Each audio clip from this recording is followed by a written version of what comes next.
আসসালামু আলাইকুম। দৃষ্টিকোণের নতুন পর্বে আপনাকে স্বাগতম। সম্প্রতি সামাজিক যোগাযোগ মাধ্যমে একটি ভিডিও এবং তা নিয়ে চলমান তর্ক বিতর্ক আমাদের নজর কেড়েছে।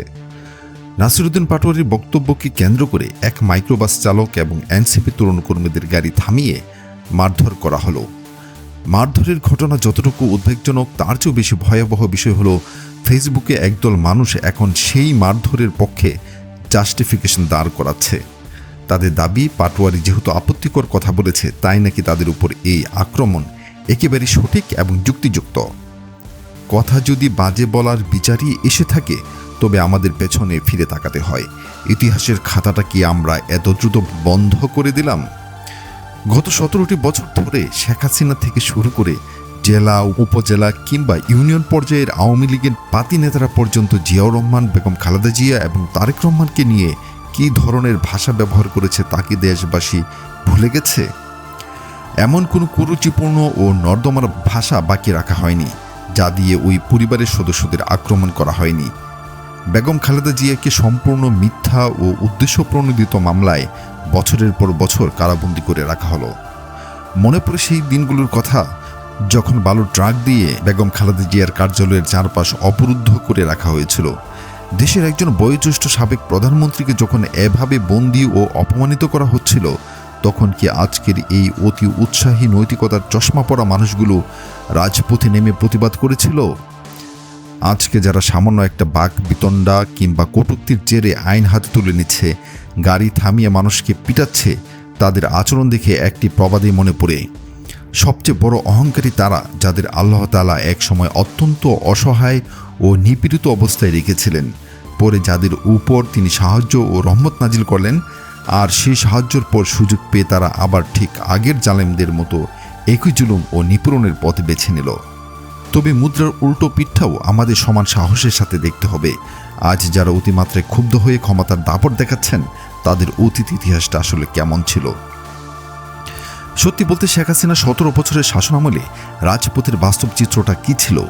17টা বছর ধরে ক্ষমতার স্টিম রোলার যখন দেশের মানুষের উপর দিয়ে গেছে, তখন এই রাজপথ কাঁপানোর মূল দায়িত্ব যাদের উপর ছিল, সেই বিএনপি নেতাকর্মীদের রাজপথে কতটুকু পাওয়া গেছে?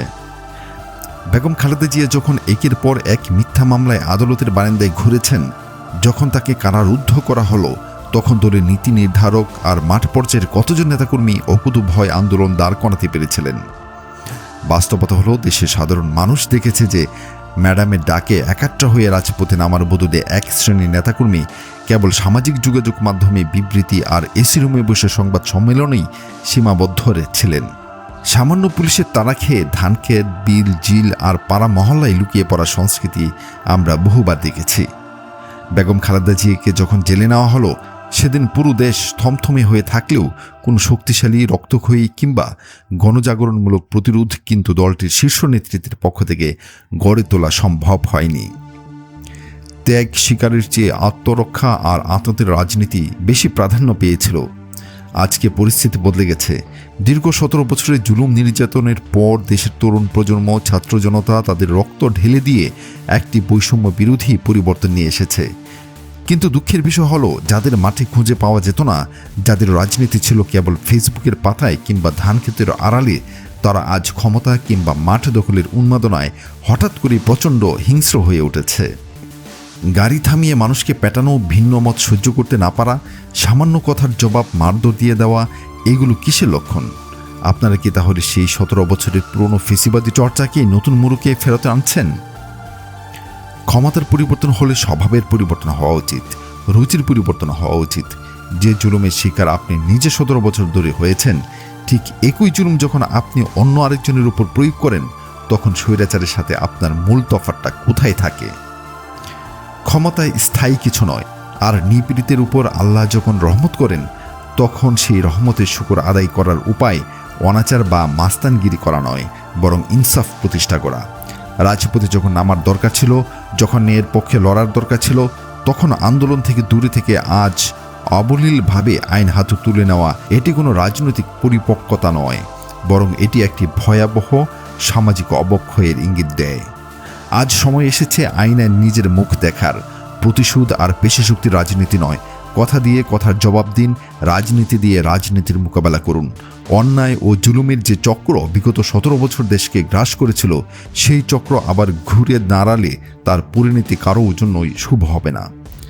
প্রিয় দর্শক, আপনারা কি মনে করেন রাজপথের এই নতুন মাস্তানি আর অন্যায়ের জাস্টিফিকেশন কি দেশকে কোনো সঠিক পথে নিয়ে যাচ্ছে? কমেন্ট করে আপনার মূল্যবান মতামত জানান। আজ এ পর্যন্তই।